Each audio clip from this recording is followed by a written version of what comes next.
तो आपकी ये कथा जो है उसी प्रकार संसार के प्राणियों के जीवन में जो अंधकार है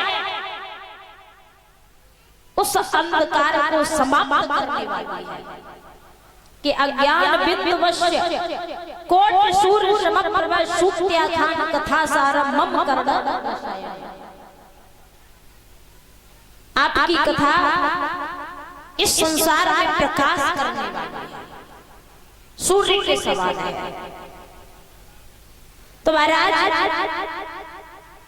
व्यास जी कहने लगे कि इसी प्रकार मेरा मन भी उदास रहता था। व्यास जी भी उदास रहते थे। व्यास जी ने जब 17 पुराणों का निर्माण कर दिया, परीक्षित महाराज कितने 17 जब 17 पुराणों को लिख दिया, फिर भी व्यास जी का मन अशांत था। व्यास जी के मन में शांति नहीं थी कि मैंने 17 पुराणों का निर्माण कर दिया, फिर भी मेरा मन ये कहता है कि मैंने अपने जीवन में कुछ नहीं किया। तो एक बार देवर्षि नारद व्यास जी के पास में पहुंचे। जब व्यास जी के पास पहुंचे तो व्यास जी को जब उदास देखा तो कहने लगे, हे व्यास जी क्या बात है? तो व्यास जी ने कहा कि हे मुनि नारद, मैंने 17 पुराणों का निर्माण कर दिया, फिर भी मेरा हृदय ये कहता है कि मैंने अपने जीवन में कुछ नहीं किया। तो नारद जी ने कहा कि हे व्यास जी, तुमने 17 पुराणों को लिख दिया, माना कि लिख दिया। जिस प्रकार भोजन बनाते हैं परीक्षित महाराज जी, भोजन में जब सब्जी बनाते हैं ना तो उसमें मिर्च डालना, गरम मसाला डालना, केवल नमक मत डालना। क्या सब्जी स्वादिष्ट बनेगी? पकवान स्वादिष्ट बनेगा? नहीं बनेगा। जिस प्रकार भोजन में बिना नमक के स्वाद नहीं आता, उसी प्रकार तुमने 17 पुराणों को लिख दिया, लेकिन भगवान की कथा को नहीं लिखा। कि भोजन में स्वाद बढ़ाने को 20 पदार्थ बनाए हैं, पर बिना नमक के बेसारे और स्वादहीन कहलाए हैं। अब सब्जी में तुम कुछ मत डालना, नमक डाल देना, फिर भी स्वादिष्ट लगेगी। उसी प्रकार आपने 17 पुराण लिखिए, पर लेकिन आपने भगवान की हर चर्चा को नहीं लिखा, भगवान की कथा को नहीं लिखा। तो उसी समय वेद व्यास जी ने 18 महापुराण का निर्माण किया, जो स्वयं भगवान नारायण का लिखा हुआ है। नारायण की रची हुई भागवत विश्व में वेद व्यास जी ने प्रकट की। बोलिए व्यास जी महाराज की। और इसे संसार के लोगों तक पहुंचाया किसने? सुखदेव जी। अब सुखदेव कौन थे? जिन्होंने राजा परीक्षित को कथा सुनाई। अब सुखदेव जी के बारे में जानेंगे। एक बार कैलाश पर्वत पर भोले बाबा और गौरा मैया विराजमान, तो देवर्षि नारद बीड़ा को बजाते हुए कैलाश पर्वत पे जाते हैं। और कैलाश पर्वत पे पहुंचे तो नारद जी ने गौरा मैया से कहा, यानी पार्वती मैया से कि मैया आप एक बात बताओ, भोले बाबा तुमसे कछु बात छुपाते तो ना? तो पार्वती मैया बड़े अहंकार में बोली, नाना बेटा, मेरे भोले बाबा मोते कछु ना छुपाते, सब बता देते। और कहा जाता है परीक्षित महाराज जी कि जिस भजन में राम का नाम ना हो उस भजन को गाना ना चाहिए। फिर भी लोग गाते हैं।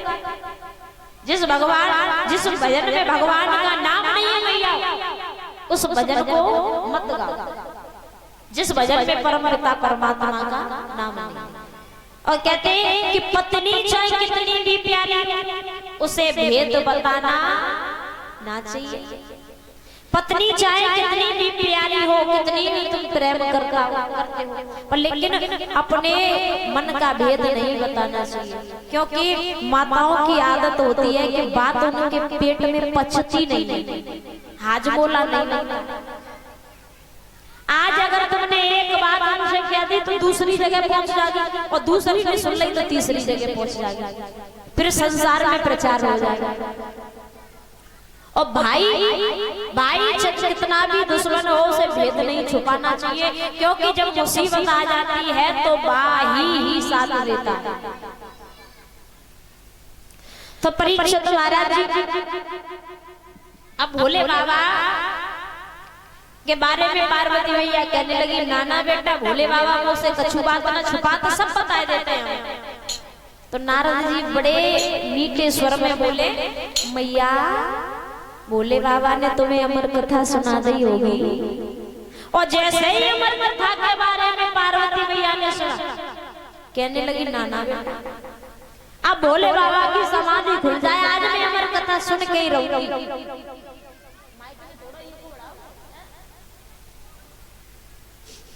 तो परीक्षित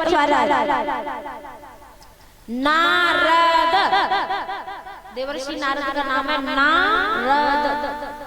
नारद की बात कभी रद्द नहीं होती। नारद जी का काम था आग में घी डालना, और जब आग में घी डलता है तो लपटें छूटती हैं, बुझती नहीं। और देवर्षि नारद आए, और जैसे ही भोले बाबा ने अपने नेत्र खोले, पार्वती मैया कहने लगी, भोले बाबा आज मैं अमर कथा सुन के रहूंगी, अमर कथा सुन।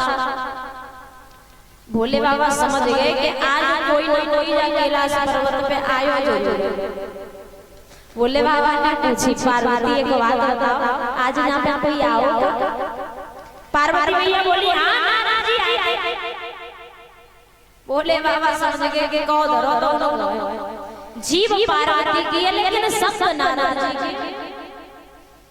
अब भोले बाबा कहने लगे कि पार्वती हम तुम्हें यहाँ पर तो अमर कथा नहीं सुना सकते, तुम्हें इसके लिए हमारे साथ अमरनाथ की गुफा के लिए चलना पड़ेगा।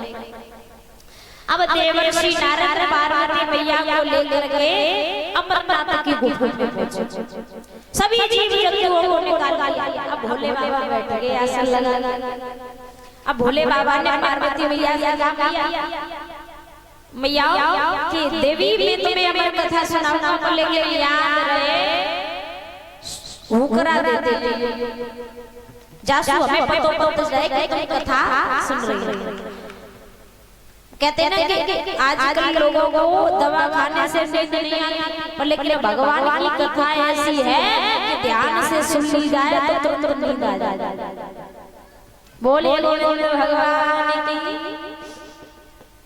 तो भोले बाबा कथा सुनाने लगे कि अमरनाथ में कथा सुनाए, और गिरजा गोत्र पुराण, अरे गिरजा गोत्र पुराण, मात के पर गए सोता, हुकरा दे गए तोता, मात के पर गए सोता, हुकरा दे गए तोता।